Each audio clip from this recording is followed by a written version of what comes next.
అనే భావనతో ఈ రాష్ట్ర ప్రజలు ఉన్నారు. అందుకే దయచేసి నేను కోరుతా ఉన్న ప్రభుత్వాన్ని, ముందు మీరు ప్రజలకు ఇచ్చిన హామీలు నెరవేర్చండి. మహిళలకు చెప్పినారు మీరు 2,500 ఇస్తామన్నారు, బడ్జెట్లో డబ్బులు పెట్టండి. మీరు చెప్పారు పెద్ద మనుషులకు 4,000 పెన్షన్ ఇస్తాం 100 రోజుల్లోని, డబ్బులు పెట్టండి. ఈరోజు మార్చ్ 6వ తారీఖు 5వ తారీఖు ఈ రోజు వరకు రైతు బంధు పడలేదు. కేసీఆర్ గారు ఉన్నప్పుడు డిసెంబర్లో రైతు బంధు పడేది. ఇవాళ ఇప్పటి వరకు మరి రైతు బంధు పడ్డ పరిస్థితి లేదు. అది ప్రతిపక్షంలో ఉన్నప్పుడేమో ఇదే రేవంత్ రెడ్డి గారు ఆ రోజు ఎన్ని మాటలు చెప్పినారో ఒకసారి గుర్తు తెచ్చుకోండి.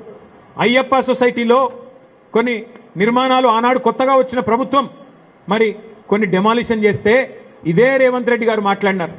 తెలిసో తెలియకనో పేదలు కట్టుకుంటే రెగ్యులరైజ్ చేయాలి కదా, ప్రభుత్వం అన్నాక పేదల పట్ల కనికరం ఉండాలి కదా, అక్రమమైన సక్రమమైన అందులో ఏమైనా తప్పులుంటే సరిచేయాలి కదా అని శుద్ధులు చెప్పింది ఇదే రేవంత్ రెడ్డి గారు. అక్రమ నిర్మాణాలను కూడా సక్రమంగా రెగ్యులరైజ్ చేయాలి కదా, క్రిమినల్ వేస్ట్ కదా, అందులో సిమెంట్ ఉంటుంది, ఇటుకలు ఉంటాయి, స్టీల్ ఉంటుంది, అంత వేస్ట్ అవుతుంది కదా అని మాట్లాడింది ఇదే రేవంత్ రెడ్డి గారు. మరి ఈరోజు ఆయననే ఇష్టం వచ్చినట్టు వేలాది ఇండ్లు ఈ రాష్ట్రంలో కూలగొడుతుంటే బీఆర్ఎస్ పార్టీ మాత్రం చూస్తూ ఊరుకోదు. ఖచ్చితంగా ప్రతిఘటిస్తాం, పేదలకు అండగా నిలబడతాం. నువ్వు విధ్వంసం చేస్తానంటే చూస్తూ ఊరుకోం.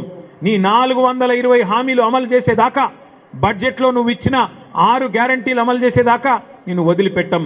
పేదవాళ్లకు ఖచ్చితంగా మేము హామీ ఇస్తా ఉన్నాం. ఈ రాష్ట్రంలో ఎక్కడ బుల్డోజర్లు వచ్చినా స్థానికంగా ఉండే బీఆర్ఎస్ నాయకత్వానికి చెప్పండి, మేమొచ్చి వాటికి అడ్డుగా మేము నిలబడతాం, తప్పకుండా మీకు అండగా నిలబడతామని చెప్పి కూడా ఈ రాష్ట్రంలోని పేద ప్రజానికానికి మేము విజ్ఞప్తి చేస్తా ఉన్నాం. అదేవిధంగా హైదరాబాద్ మహానగరంలో మూసీ నిర్మాణానికి, మూసీ సుందరీకరణకు, మూసీ ప్రక్షాళనకు మేము మద్దతు పలుకుతాం. కానీ మూసీ పేరిట లూటీ చేస్తానంటే మాత్రం తప్పకుండా అడ్డుకుంటాం. మూసీ పేరిట పేదల పుట్టగొడతానంటే తప్పకుండా అడ్డుకుంటాం, వదిలిపెట్టమనే మాట కూడా తెలియజేస్తూ పత్రికా మిత్రులను కూడా నేను కోరుతా ఉన్నా. మొత్తం 100% సివరేజ్ ట్రీట్మెంట్ ప్లాంట్ నిర్మాణం చేసింది కేసీఆర్ ప్రభుత్వం. గోదావరి నీళ్లను హైదరాబాద్ నెత్తి మీద కుండబెట్టినట్టు కొండ పోచమ్మ సాగర్కి తీసుకొచ్చింది కేసీఆర్ ప్రభుత్వం. ఇవాళ మొత్తం వడ్డిచ్చిన విస్తరులాగా మూసీ ప్రక్షాళనను కూడా బ్రహ్మాండంగా రేవంత్ రెడ్డి గారి చేతుల్లో పెట్టి, అయ్యా మరి చేయండి, పూర్తి చేయండి అంటే అది చేతగాక 2.5 ఏళ్లు గడిచినా ఒక్క ఇల్లు కట్టలేదు హైదరాబాద్లో రేవంత్ రెడ్డి గారు. ఒక్కటంటే ఒక్క ఇల్లు నిర్మాణం చేయలేదు హైదరాబాద్లో. కేసీఆర్ గారు 1,00,000 డబుల్ బెడ్రూమ్ ఇల్లు కడితే నువ్వు ఒక్క ఇల్లు కట్టినావు హైదరాబాద్లో, ఇందిరమ్మ ఇల్లు అని. ఇలా మేము కట్టిన ఇళ్లకు రంగులు వేస్తున్నాడు పెయింటర్ బాబు. రంగులు మార్చి ఇవాళ ఆ ఇండ్లకు రంగులు మార్చి 3 రంగులు పూసి ఇది మాయి అని డబ్బా కొట్టుకునే ప్రయత్నం చేస్తున్నాడు రేవంత్ రెడ్డి గారు.